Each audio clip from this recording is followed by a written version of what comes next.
Personnel will all be reviewing our gadgets before we come into sessions so that I'm not experiencing frustration, which I've experienced for the last 4.5 hours. But I thank you for understanding. Now, when I read through this proposed bill, actually all the schedules have gaps, and I would say that I support it is a total scam. And I want to start by saying, Mr. Speaker, sir, that this is a bill that as legislatures in this House, we must stand to oppose until we are convinced beyond reasonable doubts in terms of implementation. A good proposal, which even Azimio had in the manifesto, as our minority leader stated. I want to say and talk from the perspective of a project planner. And I want to dismiss instantly. There is no project which is implementable to conclusion without definite parameters of implementation, clear framework, and sustainability, which is output of a project. In this affordable housing, there is nowhere that we are mentioning sustainability. So the technocrats were not involved in this. A few people with their own passion and quest and thirst that they want to fulfill sat down, coined and put it on paper, and no wonder it is being sneaked in as a rush. As legislators who are representing the citizens of this country, we know very well that we are undergoing tough times in this country. Even the members of the legislatures in this House are finding it rough, because when we get our pay slips, they are zero, deducted. You can't even understand from where you are coming from and where you are heading to. Yet we are the representatives of the people. This brings me to the question, what about the common mwananchi who is not employed, is not even near Mama Mboga, who can sell even 1,000 shillings per day? I want to say that this kind of affordable housing that we are talking about today, in the objects of the Constitution, primarily, we are saying that fairness is not taken care of. And when we are talking about fairness in this country, when the Constitution is highlighting on fairness, there is no fairness even on the deduction of the employed. There is no fairness of other members of this country on how they are going to foot the taxes. Under the objects of the Constitution, Mr. Speaker, sir, I want to say that inclusivity, which is enshrined in our Constitution, is not factored in the framework of this bill that is proposed. Why am I saying so, Mr. Speaker, sir? When we are talking about Mama Mboga, the hustler nation, it is very clear, because I rise to represent, as the county MP of Homa Bay, the PWDs, there is nowhere they are mentioned. We want to say that even the inclusivity is not captured in this proposed bill, because at what point are the youths who are not employed, the women who are not employed, the PWDs who are there? So we are saying framework on inclusivity is missing in this proposed bill.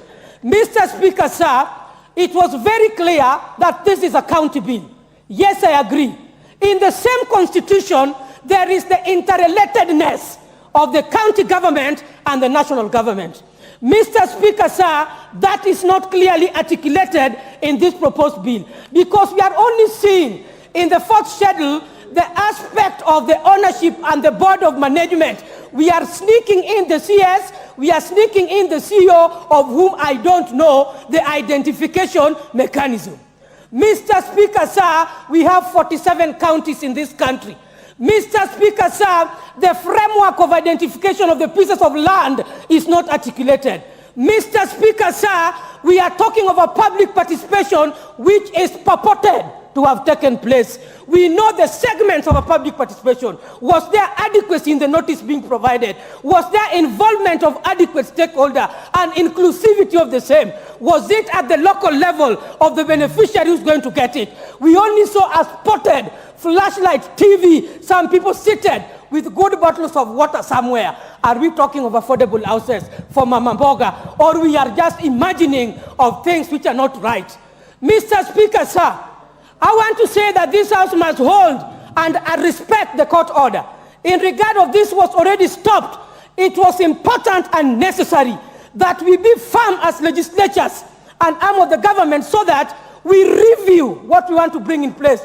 Because once we rush it, that we have to do this, then take it to the Senate House for corroboration, whatever, that is wrong. That is misleading, Mr. Speaker, sir.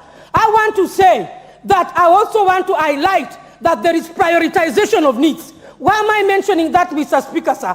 What is this rush of the affordable housing? Yet this country, as a country, I'm bringing on board the issues that the government should address. Education, which is key important. Right now, as I'm speaking, we know very well that our education is in a total mess. If we are a government that prioritizes needs of the Kenyan citizen, why don't we look into issues which are weighty, that when we tell the Kenyans that these taxes are going to go to this kind of development, it is going to improve us? Mr. Speaker, sir, we have issues of water and electricity. What is this rush of affordable housing? Teachers have gotten loans and acquired houses. People have built houses in various towns and go back home. You cannot cheat Mama Mboga. There is no framework on which Mama Mboga is going to acquire this house. There is no framework in which the unemployed border, the youth is going to acquire this house. This is not a priority. There are households who are living in a grass-thatched house, but they are doing business and affording to take their children to school. Let us support them. Mr. Speaker, I'm saying it will be wrong, it will be illegal for this House to accept and propose this bill and pass it through unless we want to take Kenyans into rush. Now, when you're talking of the people who are owning the steel companies in the industries, the big industries in this country, I want to count that the very few population of Kenyans owning those industries.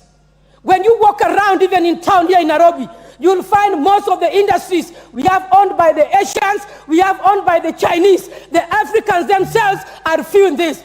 Who is going to import this timber from Congo? I want to urge this government to tap the underutilized resources from our counties. Bring in investors and pour in and look for grants to ensure that in as much as affordable housing is moving on, resources are revived so that there is sustainability and increased funding, and in terms of improving our cost of living and economic status. Go to Homa Bay, we have a lake. Bring us the industries. Don't open up fish ponds in places where there are no lakes, so that we have fish which is not fish, that we know very well was found in the lake. Let us have things which can sustain our locals from where they are. We have forests which can be undertapped. We have tourism. We have many things that we can do. Even the people who are employed in the private sectors, when you look at those people at lunchtime, they are very hungry. They have taken Githeri for 10 shillings with being underpaid. And then we are talking about, we want to build this immediately. We want to bring steel. We want to bring timber. Bring from where? And the Kenyan himself is unempowered. I want to say that this House must reject this until the process and framework of implementation is clearly put in place. When it is brought, we shall support and we get that. Thank you, Mr.